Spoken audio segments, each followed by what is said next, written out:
Sa larangan ng agrikultura, kilala ang Camarines Norte sa pagsasaka ng Formosa Pineapple. Ngunit para sa ilang mamamayan ng probinsya, ang mga hibla mula sa dahon nito ang siya namang nagsisilbing puso ng kanilang kabuhayan. Mula sa itinatapong dahon tungo sa pagiging world-class natural fiber, ito ang kwento ng natatagong yaman ng pineapple fiber industry sa probinsya ng Camarines Norte. Hibla ng pag-asang higit pang pinasisigla ng Shared Service Facility Program ng Department of Trade and Industry.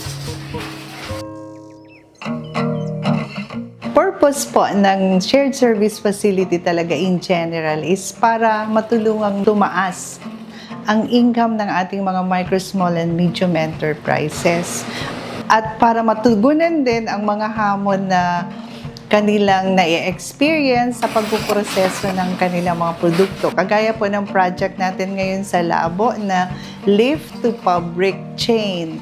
Ginagawa po natin, pinoproseso natin ang pinya para maging isang tela. And marami pong mga hamon na silang na-experience na kailangan pong tugunan sa pamamagitan ng SSF.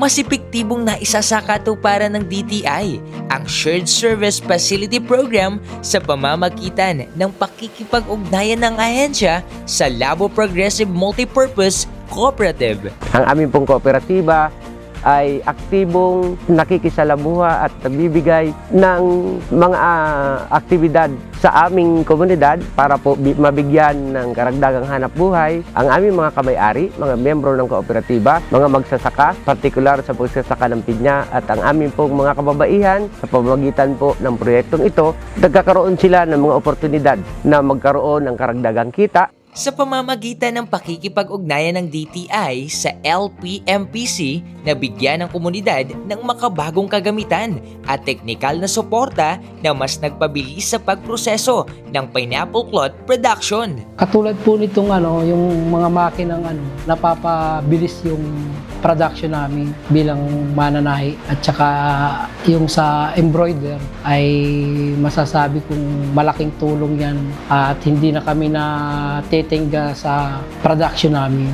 Natulungan ng SSF program ang humigit kumulang 25 MSMEs na bigyang oportunidad ang 1,751 na magsasaka at mahigit 1,860 na trabaho ang nalikha sa komunidad. Dati, ang available lang po na sukat ng tela is 30 width. Ngayon po, available na po itong tatlong klaseng ito, 30, 45, and 60 width.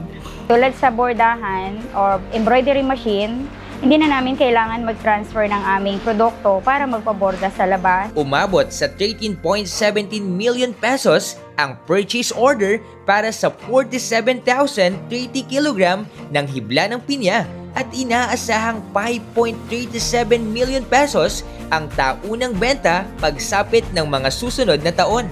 Nalikha ang mataas na halagang produkto na umaabot sa 300 pesos kada kilo ng hibla. Nang dumating po yung decorticating machine ng DTI, mas napaganda. Mas napa-improve at yung iba talagang lalo na po ako pinanghawakan ko hanggang ngayon na pagandahin pa lalo, mas papa-improve pa. Kaya salamat po sa DTI kasi naibigay yung hinihingi namin bilang mga supporters. Kumbaga kami nagsusupport ng lahat ng raw materials sa co-op. Gawa ng bigay ng DTI na decorticating machine. Sa kasalukuyan, patuloy na pinalalakas ng DTI Shared Service Facility Program ang industriya ng pinya fiber sa Camarines Norte. Ang mga naging benepisyaryo ng programang ito ay ang aming mga magsasaka, mag-hobby, persons deprived of liberty at ang mga embroiderer. Mayroon na kaming machine na pang-embroider ay tambak ang trabaho namin ngayon. Sa tahian naman or makina, malaking bagay o malaking tulong yon sa amin ngayon kasi medyo mabilis yung production. I-compare nung wala pa yun facilities na binigay sa amin. Malaki na pong pagkakaiba sa ngayon. Saka mas nadubol yung income ng kagaya namin bilang magsasaka. Gumanda po ang value ng kitaan. Ito ang hibla ng pag-asang hatid Ng Shared Service Facilities Program Ng Department of Trade and Industry